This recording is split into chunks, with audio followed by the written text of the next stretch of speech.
Hello guys, Sinat here. Today I'm going to talk to you about the newest World of Warcraft story. So, this released a new story called A Thousand Years of War, the story of Illyria and Turalyon. This was released in both audio drama format and PDF format. So today I'm going to review and sum it up for you guys. Now obviously there's going to be some spoilers here.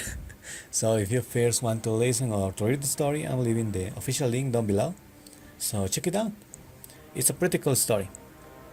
This is a story how Illyria and Turalyon managed to survive the destruction of Draenor after the Second War and joined the ranks of the Army of the Light. It explains how Turalyon became a soldier of the light and how Illyria became a channeler of the void. Now we also learn that the Masters of the Void have been butchering the demons of the Borderland Legion, which is pretty grim. It really feels like something that one should be afraid of, and they drag them to the Twisting Nether and kill them there so they cannot return, and they don't just kill them, they destroy them. It's a pretty grim part of the story. The story delves on the Borderland Legion's true purpose, explaining us that they want Azeroth's world soul so they can further improve the Infinite Army, which will allow them to fight off the void.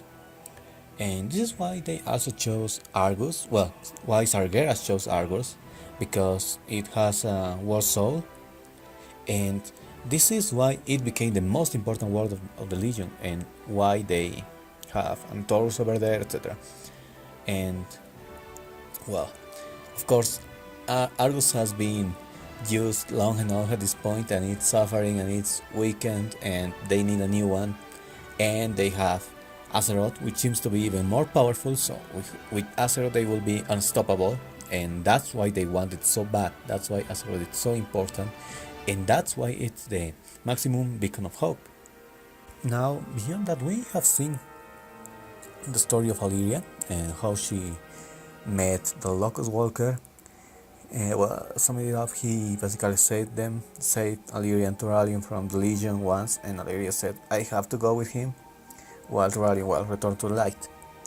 And she now has a lot of very powerful abilities. She basically butchers demons. I mean, she can walk through the void portals to travel through reality itself and reach confines of the universe. That's pretty powerful in my opinion. She can drag things there and kill them inside the void, and it definitely feels like she's going to be more of a protagonist than Turalyon, or Illidan for that matter. I think she's definitely going to lead WoW in the next expansion or two. Now, I really liked how they made the love for her son such an important trait of hers. I mean, it's the one thing that kept her away from insanity, since she's dealing with the void, and that's actually pretty cool. It's really well done. They didn't make her a one-dimensional character. She has a lot of other reasons to fight and whatnot, but this one important trait, the love of the song, is truly one thing that resonates with a lot of people. So I think it was a very good choice from Blizzard, because we usually don't have these maternal stories. We had very father and son stories like Varian and Anduin, but as for maternal ones, we usually just have Tyrande, and now we also have Illyria as an option, and that's pretty cool.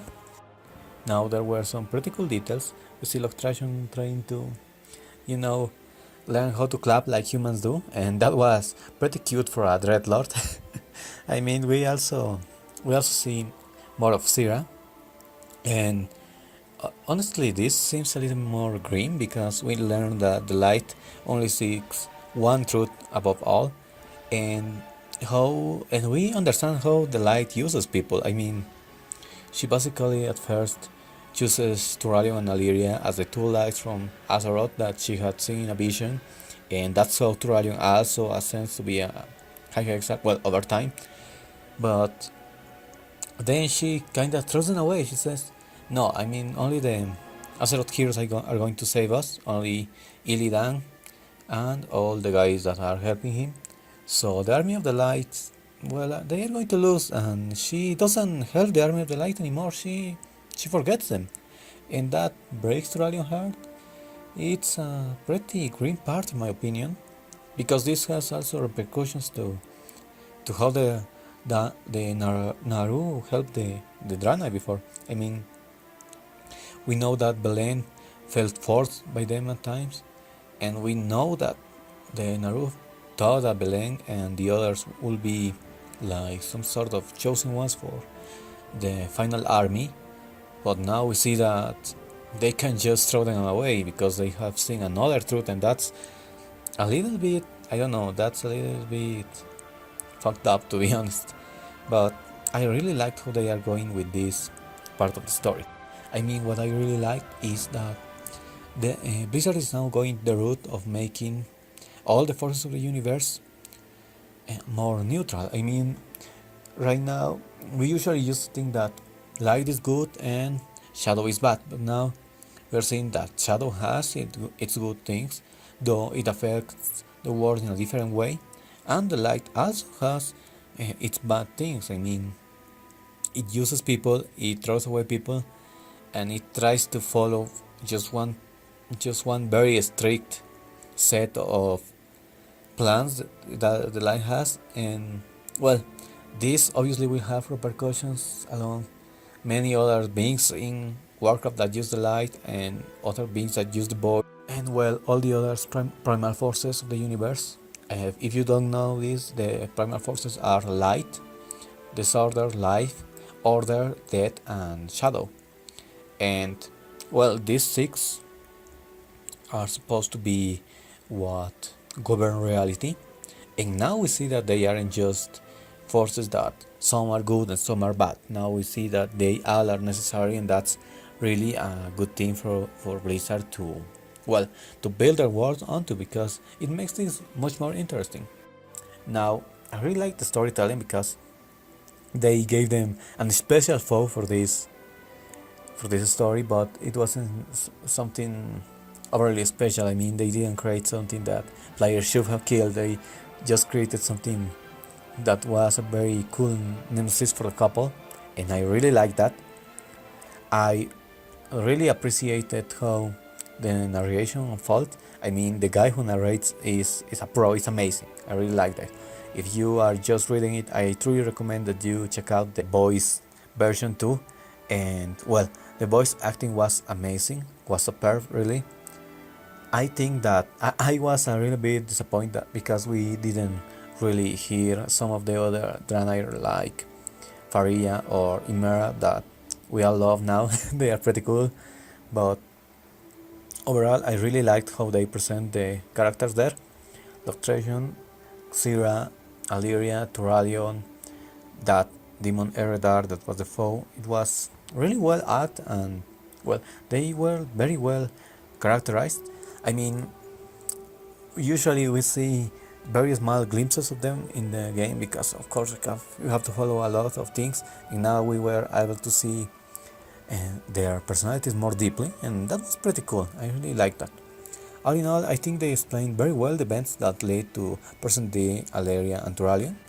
They made Alleria a much more interesting character. They filled some of the plot holes that were going around, and this gave much more context to Legion, improving vastly the experience we have in this expansion, which is something that I was hoping would come. So I'm really glad they released this story. Well, but it's too bad that of course most people are not going to hear or read this, but I truly hope you do. As I said before, it's a pretty cool story. I really like this. It's well written, it's well acted, it's well developed. So if you really want to know more about what's going to happen in the future, because this is also setting the basis for the fight against the void, for how Illyria is going to form a part of this fight, of how Turalion is going to be a part of the light. This all is going to fit much more deeply, much longer beyond Legion. Well, overall, I truly recommend you check it out. I mean, if you don't want to spend all the time listening to it, because yes, it is quite long. I believe this is the longest audio drama they have released, so it can be a bit, well, tiring in that sense. You can just check the PDF, But in general, go check out the story. As a Warcraft fan, I believe this is a very important one because Lyria and Duralion are just icons of the story since Warcraft 2, and they are definitely going to play a very important role in the future. And of course, this will enrich your knowledge of the lore. So that's pretty cool, honestly. Go ahead and check out the audio version or just read it. And well, that will be all for this bit. I tried to sum up the best I could. We have reading the story, so in any case, hope you check it out. And if you did already, I hope you can tell me what do you think about it. Comment down below, and well, if you like this bit, please hit the like button and subscribe. See you out, and goodbye.